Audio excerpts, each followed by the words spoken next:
Hello viewers, welcome to Telugu audio stories. మీరు కనుక ఛానల్ని ఫస్ట్ టైం చూస్తున్నట్లయితే ఛానల్ సబ్స్క్రైబ్ చేయండి, లైక్ చేయండి. అలానే ఈ కథపై మీ విలువైన ఒపీనియన్ని కామెంట్ రూపంలో తెలియజేయండి. ఇక కథలోకి వెళ్దామా? వీడియో చూస్తున్నందరూ కింద కనిపిస్తున్న హైప్ ఆప్షన్లోకి వీడియోని ఎంకరేజ్ చేయండి. దీపక్ బ్లాక్ మెయిల్ చేస్తున్నాడు అంది. ఖండాలు దాటి వాడెవడో తెలుసుకొని డీటెయిల్స్ ఇచ్చాను. అనీష్ మళ్ళీ పుట్టాడు అంది. డే అండ్ నైట్ నిద్రమాని అన్ని పక్కన పెట్టి వాడిని ట్రేస్ చేశాను. నా కోసం ఎంత కష్టపడుతున్నా నీకు శాలరీ కన్నా డబుల్ బెనిఫిట్స్ ఇస్తాను అంది. ఆశపడ్డాను. ఊహించని బెనిఫిట్స్ ఇచ్చింది. వింటున్నావా అంటూ సెన్స్లెస్ గా ఉన్న వాడి చెంపల మీద పీకుతున్న దీపక్ డైరెక్ట్ గా రాజ్ని కొడుతున్న ఫీలింగ్. సింహాన్ని ఎదిరించలేని నక్క ఆ తోలు కప్పిన తుంగ ముద్దును ఢీకొట్టిందట. వచ్చింది డబ్బు కోసమే కావచ్చు, చేసేది తప్పుడు పనే కావచ్చు, కానీ నమ్మి నిలబడ్డ మనిషి ప్రాణం వాడి పైశాచికత్వానికి బలి పెట్టిన దీపక్ అంతకన్నా హేయం. ఎన్ని ఎన్ని చేశాను తన కోసం, బట్ నేను ప్రపోజ్ చేస్తే మాత్రం నో చెప్పింది. నా లైఫ్లో నీ ప్లేస్ ఇంతవరకే, సర్వీస్ చేయి, దానికి తగ్గ బెనిఫిట్స్ తీసుకో, but in my heart there is no space for you అని సింపుల్ గా డిక్లేర్ చేసేసింది. How could she say that there is no space for me? How how అని గొంతు చించుకొని అరుస్తున్న వాడి అరుపులకి సూదెక్కిన మత్తులో కూడా బెదిరిపోతున్నాడు చెంచాగాడు. మనిషి మీద అడ్డంగా కూర్చొని విచక్షణ లేకుండా రక్తం చిందేలా కుడుతున్న దీపక్ గాడు నిజంగానే మనుషులు పీకుతూనే భేతాళుల్లా కనిపించాడు ఆ క్షణం. Because of you, because of you she did it. నీ వల్ల, నీ కోసం చేసింది. నా సర్వీస్ లో నువ్వే, నా బెనిఫిట్స్ లోనూ నువ్వే, నా డే అండ్ నైట్ కూడా నువ్వే. ఈచ్ అండ్ ఎవ్రీథింగ్ ఎవ్రీథింగ్ నా లైఫ్లో నన్ను లేకుండా నిన్ను పెట్టేసింది ప్రీతి. కానీ నన్ను మాత్రం దాని లైఫ్లో పెట్టుకోదట. ఆ స్పేస్ నీకు మాత్రమేనట. ఈజ్ ఇట్ ఫెయిర్ అని నరాలు తెగిపోయేలా భయంకరంగా అరుస్తూ ఉంటే దీపక్లోని నరరూప రాక్షసుడు ఇస్తున్న భయం ముందు సూది మత్తు కూడా పనిచేయటం లేదు. కొట్టి కొట్టి అలసిపోయి వాడి మీద పడిన కాసేపటికి రాజ్ ఫేస్ మాస్క్ నిండా వేళ్ల కంటిన రక్తం పూసి ఒక రకమైన వికారపు నవ్వుతో ఆ మాస్క్ మీద ముద్దు పెట్టి వదిలి వచ్చాడు దీపక్. ఇలాంటి ఆవేశానికి ప్రతిసారి ఒకని కొట్టి చంపేస్తే ప్రాబ్లం అయిపోతుంది. వాళ్ళ ఫ్యామిలీస్ కి నేనేం చెప్పాలి అని సూది మత్తులో తూగుతూ చెంచాగాడు అడిగితే, వాళ్ళేమన్నా ఐడి కార్డ్స్ మీద శాలరీస్ మీద పనిచేస్తున్నారా ఫ్యామిలీస్ కి చెప్పడానికి అన్నాడు ఊగిపోతూ. ఆ చిన్నదానికే అంత మత్తులో కూడా భయపడుతూ తగ్గిన చెంచాగాడు, సరే సరే వాడి సంగతి నేను చూసుకుంటా, అసలేమైంది, ఎందుకు ఇంతలా రెచ్చిపోయావు అని అడిగితే, ప్రీతికి తనకి మధ్య జరిగింది చెప్పాడు దీపక్. ఆ ప్రీతి కాకపోతే ఇక ఆడపిల్లలే లేరా, దానికి ఇలా నీ ఒరిజినాలిటీ బయట పెట్టాలా అని తూలుతూ అడిగిన చెంచాగాడిని కాలితో తన్ని, అది కాకపోతే దానికి మించిన అప్సరసలు ఉండొచ్చు, బట్ నాకు అదే కావాలి, నన్ను యూజ్ చేసుకున్నా అదే కావాలి, నేను ఆశపడ్డ లగ్జరీ లైఫ్తో పాటు అది కూడా కావాలి, నేనేంటో దానికి చూపించాలి అంటూ సూది మందు నరాల్లో దింపుకుంటున్నాడు కసిగా. సరిగ్గా ఇదే సమయంలో ఇప్పుడు ఇక్కడ దీపక్ చేతిలో ఏ సూదైతే ఉందో సేమ్ అదే సూది మందు యుఎస్ లో ఉన్న అవినాష్ చేతిలో కూడా ఉంది.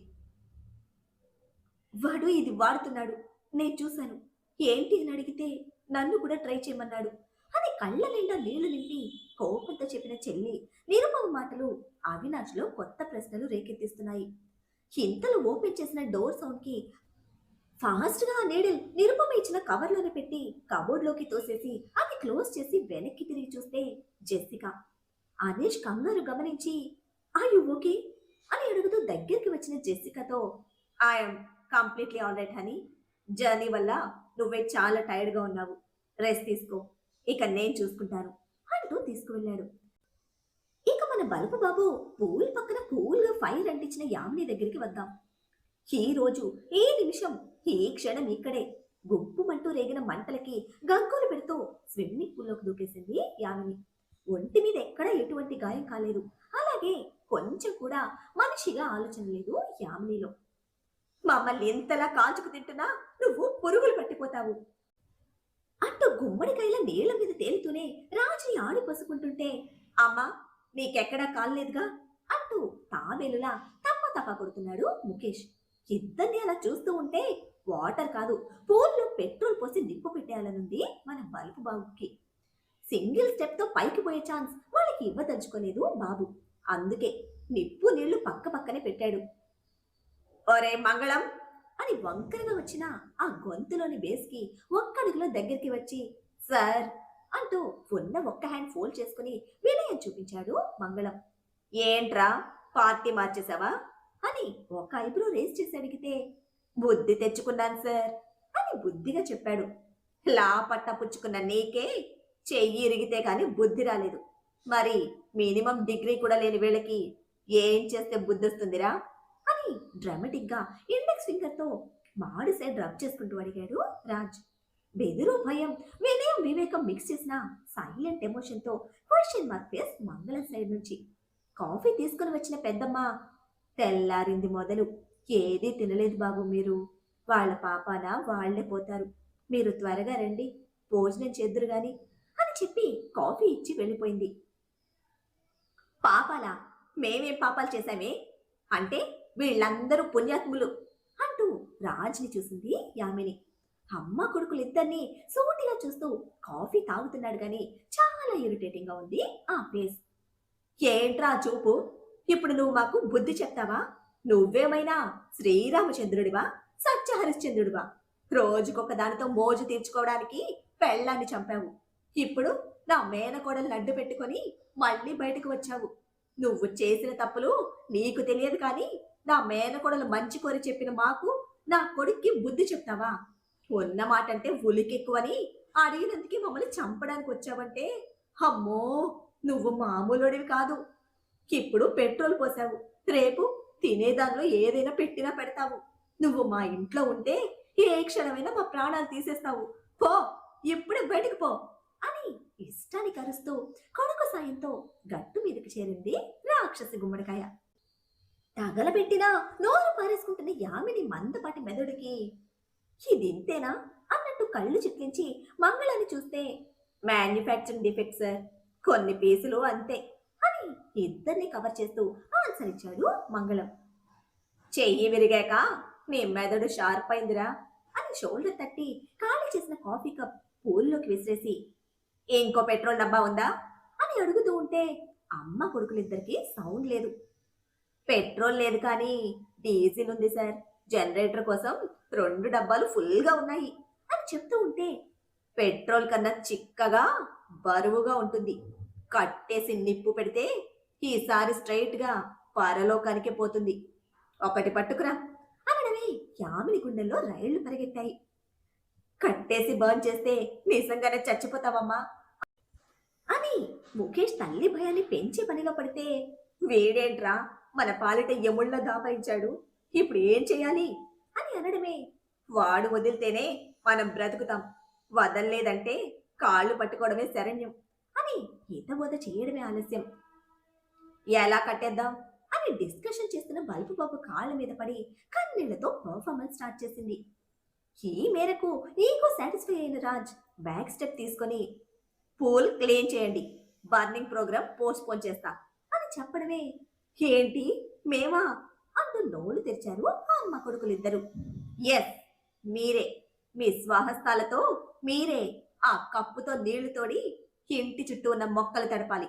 నెక్స్ట్ ఆ కప్పు క్లీన్ చేసే బ్రష్ తో పూల్ క్లీన్ చేయాలి అని చెప్తూ ఉంటే అమ్మ కొడుకులిద్దరికి ఫ్యూజులు ఎగిరిపోయాయి.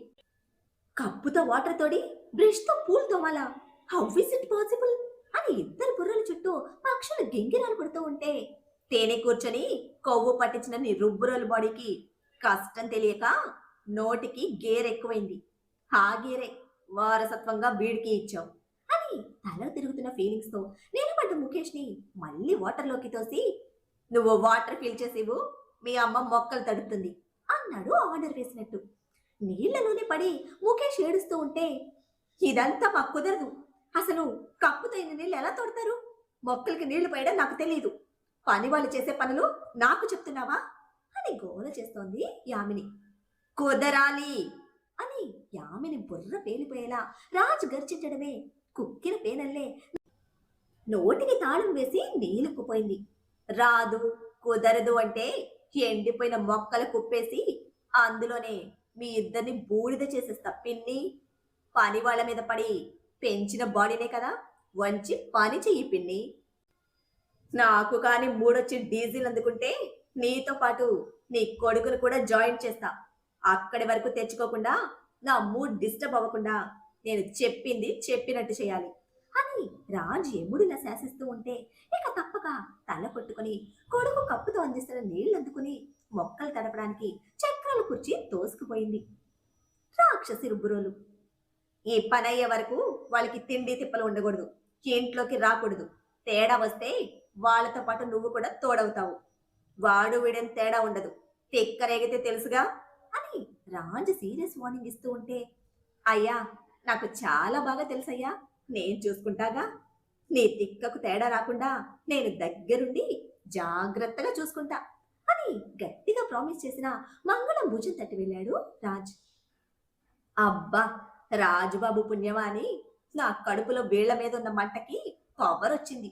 దాచుకోకుండా మొత్తం చూపించేయాలి అని తెగ ఉబలాట పడిపోతున్న మంగళం దెబ్బకి అమ్మ కొడుకులిద్దరూ ఖచ్చితంగా హాంఫర్ట్. బ్రేక్ఫాస్ట్ ఫినిష్ చేసి సుజాతమ్మని తీసుకుని స్టార్ట్ అయిన అభికి అడ్డుపడి, ఒక్కదాన్ని ఉంటా, నేను కూడా వస్తా అని పెంకి చేసింది క్యూటీ బేబీ. ఇక తప్పక పెంకి పెళ్ళాం ఇంకా పొట్టి పెళ్ళమైన క్యూటీ బేబీని కూడా తీసుకుని ఇంటికి వచ్చిన అభికి జరిగింది తెలిసేసరికి చాలా కోపం వచ్చింది. క్యూటీని సుజాతమ్మని సహస్ర దగ్గరికి వెళ్ళమని చెప్పి రాజ్ కోసం వెళ్తూ ఉంటే, శుభం కార్డు వేయడానికి వచ్చావా, పద అని లోపలికి లాక్కొచ్చాడు రాజ్. అసలు వాళ్ళని ఇంట్లో ఉండనివ్వడమే తప్పు, వాళ్ళు ఛాన్స్ తీసుకునే వరకు నువ్వేం చేస్తున్నావు అంటూ సీరియస్ అయ్యాడు అభి.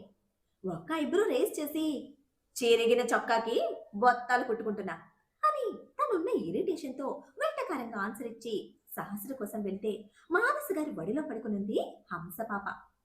క్యూటీ కళ్ళు పెద్దవి చేసి దెయ్యం ఎక్స్ప్రెషన్తో ఏదో అల్లరి చేస్తూ ఉంటే నవ్వడానికి ట్రై చేస్తోంది. కన్నీళ్లు కంట్రోల్ చేయడానికి ట్రై చేస్తూ ఉన్నా తన గొంతులో ఇంకా వెక్కి లాగటం లేదు. 2 గంటలకు ముందు తనతో ఢీ అంటే ఢీ అంటూ సవాల్ విసిరిన హంసపాపని ఇలా వడలిపోయిన మొహంతో చూడలేకపోతున్నాడు రాజ్. ఆ కన్నీళ్లకు కొంత కారణం తన కూడా అని కోపం వస్తూ ఉంటే ఎలా దించుకోవాలో తెలియటం లేదు. బిగించిన దవడ కండనాలతో తిరిగిన రాజ్కి ఎదురుగా అభి తనని పట్టి పట్టి చూస్తున్న ఆ చూపులకు వాట్ అని కసిరితే, నథింగ్ అని ఒక లాంగ్ బ్రీత్ తీసుకుంటూ ఉండగానే వడివడిగా వెళ్ళిపోతున్న రాజ్ వెనక నుంచి చెప్పాడు, నేర్చుకుంటున్నా అని. అదాటును వెనక్కి తిరిగి చూసిన రాజ్కి చిన్న స్మైల్ ఇచ్చి, ఇప్పటి వరకు ఈ ప్రేమ నీలో రహస్యం, ఇప్పుడు నిశ్శబ్దం, అదే నేర్చుకుంటున్నా అని పాయింట్ చేస్తున్న అభి చొక్కా పట్టుకొని, అఘోరించావులే అని లాక్కుపోతూ ఉంటే, లంచ్ టైం, తినేసి వెళ్దాంరా అన్నాడు అభి. కడుపు నిండిపోయింది, నీకు కావాలంటే ఆర్డర్ పెట్టుకో అని పట్టుకుపోయాడు. జెసికా కంప్లీట్ గా నిద్రలోకి చేరింది అని ఫిక్స్ చేసుకున్నాక ఫోన్ తీసుకుని రూమ్ దాటికి బయటకు వచ్చాడు అనీష్. కాదు కాదు, ఇప్పుడు అవినాష్ గా తనని తెలుసుకున్న అవినాష్. జెసికా కూడా ఇప్పుడు అతన్ని అవినాష్ లానే పూర్తిగా యాక్సెప్ట్ చేయడంతో ఇక దాచుకోవడానికి నటించడానికి ఏమీ లేదు. తనకి మరొక జీవితాన్ని, అందమైన లోకాన్ని ఇచ్చిన జెసికా కోసం, తన ప్రేమ కోసం, తనలో ఇంకా విషిత మీద సజీవంగా ఉన్న ప్రేమ కోసం అవినాష్ గా బ్రతకడం తప్ప. ఈ రోజు ఆఫీస్కి వెళ్ళలేదు ప్రీతి. బ్రేక్ఫాస్ట్ కి కూడా కిందకి రాని ప్రీతి రూమ్ కి వచ్చి మాట్లాడుతూ మాట్లాడుతూ పెళ్లి గురించి ప్రస్తావన తెచ్చిన పేరెంట్స్ తో పెద్ద ఆర్గ్యుమెంటే జరిగింది. Not only Deepak, I'm not interested on marriage. మీతో ఆర్గ్యుమెంట్స్ కూడా ఇంట్రెస్ట్ లేదు, జస్ట్ లీవ్ మీ అలోన్ అని గొంతు చించుకొని అరుస్తున్న తన ఆవేశానికి మౌనంగా బయటకు వచ్చేశారు మనోజ్ ఇంకా రాగిణి. తమ కూతురిలో ఇప్పటి వరకు చూడని ఆ యాంగిల్ మొదటిసారిగా చూస్తున్న మనోజ్ రాగిణికి ఇక మాటలు లేవు. వాళ్ళ మొహాల మీదే దడేళ్ల డోర్ క్లోజ్ చేసిన ప్రీతి ఇప్పటి వరకు బయటకు రాలేదు.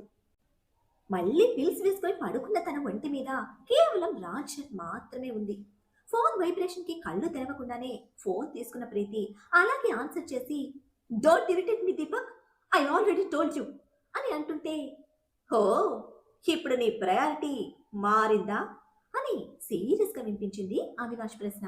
హదిరిపాటితో స్ప్రింగ్ లా లేచి బెడ్ మీద సెట్ అవుతూ, "ఆ- ఆ- అవినాష్ అంది కన్ఫర్మ్ చేసుకోవడానికి కంగారు కమ్మేసిన గొంతుతో. నాట్ బ్యాడ్, గుర్తుపట్టావు అన్నాడు వెటకారంగా. ఎందుకంటే అవినాష్కి తన ఐడెంటిటీ రివీల్ చేసిన క్షణం నుంచి అవినాష్ గారిని బ్రతుకుతున్న అతని గొంతు కూడా దాయడం మానేశాడు.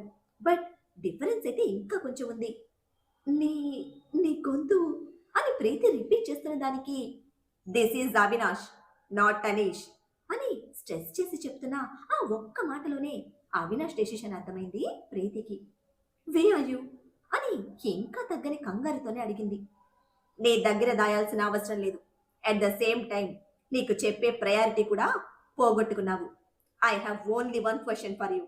ఎందుకు నా ఫ్యామిలీని టార్గెట్ చేశావు అని చాలా సీరియస్గా స్ట్రాంగ్గా కాన్ఫిడెన్స్తో అడిగాడు. ఎవరో చెప్తే అస్సలు నమ్మేవాడు కాదు. ప్రీతి గురించి మొదటి నుంచి తెలుసు. స్నేహం మీద నమ్మకంతో ఉన్నాడు. బట్ ఇప్పుడు చెప్పింది తన చెల్లెలు. చెప్పడం మాత్రమే కాదు, సాక్ష్యాలు కూడా ఇచ్చింది. What nonsense are you talking? నేను నీ ఫ్యామిలీని టార్గెట్ చేయడం ఏంటి అని ఆల్రెడీ ఉన్న చికాకుకి అవినాష్ యాడ్ చేస్తున్న ఇరిటేషన్ కూడా మిక్స్ చేసి అరిచింది. Don't lie with me. నువ్వు టార్గెట్ చేయకుండానే దీపక్ని నా చెల్లెల మీద కుసుగొలిపావా అని లాగిపెట్టి పీకినట్టే వచ్చిన ఆ ప్రశ్నకి క్షణం ప్రీతి స్తంభించిపోయింది. ఆ సైలెన్స్ చాలు అవినాష్ ప్రశ్న నిజం చేయడానికి. వాడు ఎవడు, ఎలాంటి వాడు, ఎలా మనకి పరిచయం అయ్యాడు అన్ని నీకు తెలుసు. హీఈస్ ఎ రోగ్, క్యారెక్టర్లెస్ ఫెలో. ఎంగిలి కాగితాలకు ఎటువంటి నీచమైన పనైనా చేసే నీచ్ కమీని కుత్తేగాడు. అటువంటి వాడు నా చెల్లిని ప్రేమిస్తున్నానని వెంటపడడం నీకు తెలియకుండానే జరిగిందా అని చాలా ఆవేశంగా వస్తున్న ఆ ప్రశ్నలు అవినాష్కి అంతా తెలుసు అని చెప్తూ ఉంటే ప్రీతి ఇక స్కిప్ చేయడానికి చూడలేదు. ఎస్, నేనే చెప్పాను. నిరుపమతో క్లోజ్గా ఉండమని నేనే చెప్పాను. But it's not trap. తన లైఫ్ స్పాయిల్ చేయడానికి కాదు, నీ గురించి తెలుసుకోవడానికి. అవినాష్గా చచ్చిపోయి అనీష్గా తిరిగి వచ్చావు. అనీష్ చచ్చిపోయి ఉంటే అక్కడితో అంతా క్లియర్ అయిపోయేది. బట్ అది జరగలేదు. అవినాష్గా మళ్ళీ బ్రతికొచ్చావు. రాజ్ అభి నాకు ఏది చెప్పడం లేదు. నువ్వు నన్ను భయపెట్టావు. I have no source at all. నీ ఫ్యామిలీకి అన్నోన్ పర్సన్ మనీ పంపించాడని తెలిసింది. డెఫినెట్గా దాని వెనకే నువ్వే ఉంటావు అనుకున్నా. అందుకే ఇంటికి వెళ్ళి ఫస్ట్ నేనే అడిగాను. వాళ్ళకి ఏమీ తెలియదని చెప్పారు. దెన్ నిరుపమని అడిగాను. తను సేమ్ ఆన్సర్ ఇచ్చింది. భయపెడుతున్నారని సెన్స్ చేశా. అందుకే దీపక్ సపోర్ట్ తీసుకున్నా. వాడు ఎలా చేశాడో, ఏం చేశాడో I don't know. I just want your information. Because of that I used him అని క్లియర్గా తన ఎక్స్ప్లెనేషన్ ఇచ్చింది ప్రీతి.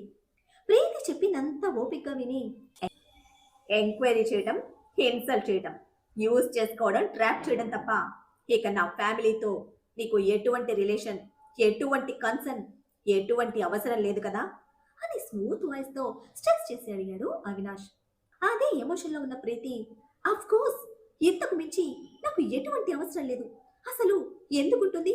Because of you I have done everything అని బలంగా అరిచి చెప్తూ ఉంటే, you are my friend Preeti అని అవినాష్ అన్న ఒక్కటే మాట ప్రీతి సైలెంట్ అయిపోయింది. మాటలు ఆగిపోయాయి తన సైడ్. అవినాష్ చివరిగా అన్న మాటలు రివైండ్ చేసుకుంటున్న తన బ్రెయిన్ నెమ్మదిగా తను ఇచ్చిన ఆన్సర్ని చెక్ చేసుకుంది. అసహ్యం, అసహనం, కోపం, చికాకు అన్ని కలగలిపిన ఒక హెవీ ఎమోషన్తో కళ్ళు మూసుకుంటున్న ప్రీతి దవడలు బిగుసుకుపోయాయి. ఆ ఎమోషన్ కంట్రోల్ చేయడానికి అన్నట్టు జుట్టు చేతుల మధ్య బిగించి, Avinash, again you are playing with me అని స్టేట్మెంట్ పాస్ చేసింది. మరి ప్రీతి మాటలోని అర్థం ఏమిటి? అసలు అవినాష్కి ప్రీతికి మధ్య ఉన్నది ప్రేమ, ఫ్రెండ్షిప్పా? అగైన్ యు ఆర్ ప్లేయింగ్ అంటే అంతకు ముందు అవినాష్ ఏం చేశాడు? అసలు దీపక్, ప్రీతి, అవినాష్ మధ్య ఏం జరుగుతుంది? రాజ్ ఇచ్చిన ట్రీట్మెంట్కి ముఖేష్, యామిని సెట్ అవుతారా? సహస్ర, రాజ్ మధ్య పంతం కరిగి దూరం చెరిగేది ఎప్పుడు? తెలుసుకోవాలంటే నెక్స్ట్ ఎపిసోడ్ని ఫాలో చేయండి. అలానే ఈ ఎపిసోడ్ని లైక్ చేయడం మాత్రం మర్చిపోకండి. Bye friends.